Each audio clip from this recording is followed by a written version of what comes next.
साथीहरु फाइनली हामी चाहिँ घर आइसक्यौँ हात गएर पनि। यो हाम्रो झोला के ल्याउनु हेर्नु चाहिँ मकै यहाँको गद्री चाहिँ मलाई एकदमै मिठो लाग्छ के 5000 को गद्री हो। 3000 को गद्री अर्डर गरेको एउटा।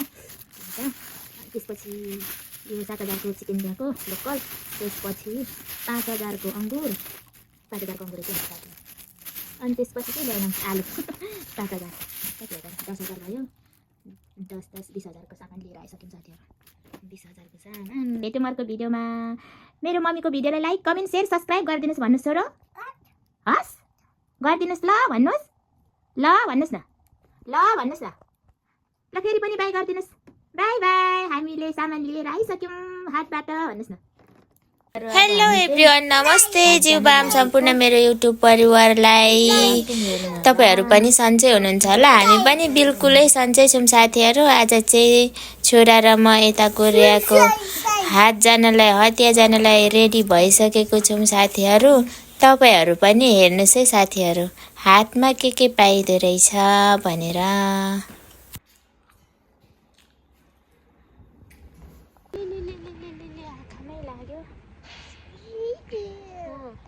हामी चाहिँ हाट हिँडेको बिहिबारे हाट। भरे तपाईहरुलाई पनि हाट देखाउँछु म यताको। चाहिँ हाट भर्न आइसक्यौँ यता।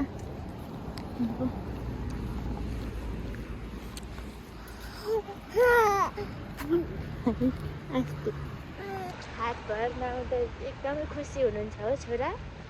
भन्नुहोस्। खुसी कि दुखी?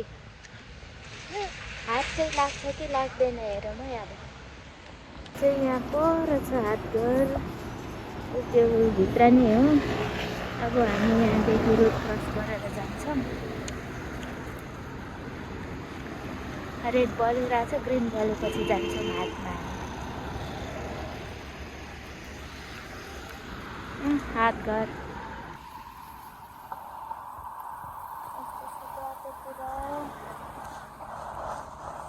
लागेछ है छोरा। उनीको सामान बोक्ने जान्छौँ यसरी क्रस गरेर।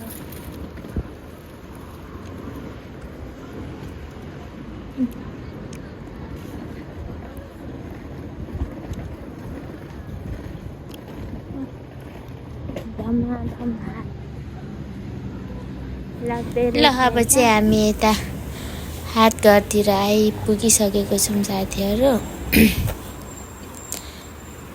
के भनेर बोलाउने हो सामान लिएर।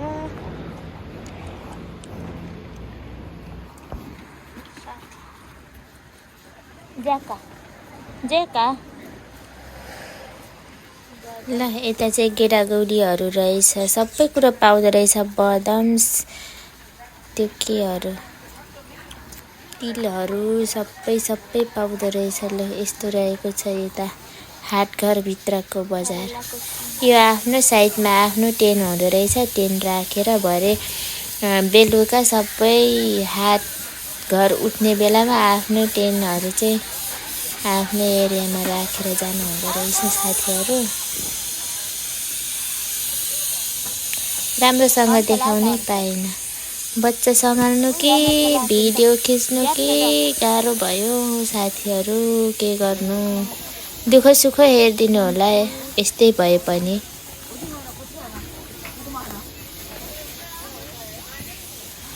यहाँ एकजना नेपाली दाजु पनि हुनुहुँदो रहेछ, सोलुको शेर्पा दाजु।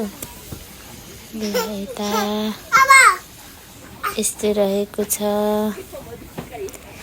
यो काक्राको सिकुटीहरू नि पाउँदो रहेछ। काक्रा भन्छु, तिते करेलाको सिकुटी नि पाउँदो रहेछ। बन्दाकोपी, प्याज 3000 को प्याज अरे। ल यता आलु। अब हामी चाहिँ आलु किनेर जान्छौँ। 5000 को आलु।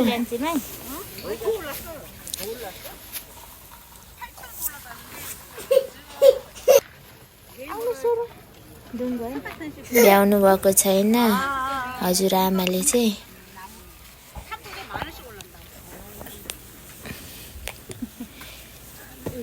इगो छुस्यो भन्नुपर्छ अरे।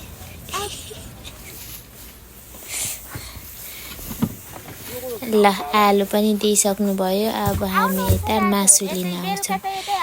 गाडीमा जानुहुन्छ? शेर्पा दाजु नै उहाँ नै हुनुहुन्छ। लोकल मासु लु यताउति सबै त देखाउन सकिनँ। अब सपिङ सक्यो। अब चाहिँ हामी बाहिर निस्किसकेको छौँ साथीहरू। ल अब चाहिँ घर आइपुगिसक्यौँ। हामीले हाटबाट सामान लिएर आइसक्यौँ।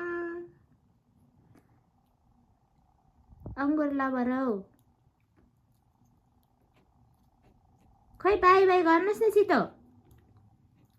सानो बाई सानो। ल रुममा आइसकेर पापा र छोरा बोल्दै हुनुहुन्छ। छोराले अङ्गुर खुवाउनु हुने रे। म चाहिँ मकै खाँदैछु कति मिठो। ल साथीहरू यति नै आजको लागि बाई बाई। मेरो भिडियोलाई लाइक कमेन्ट सेयर सब्सक्राइब गर्न नभुलिदिनु होला है फेरि।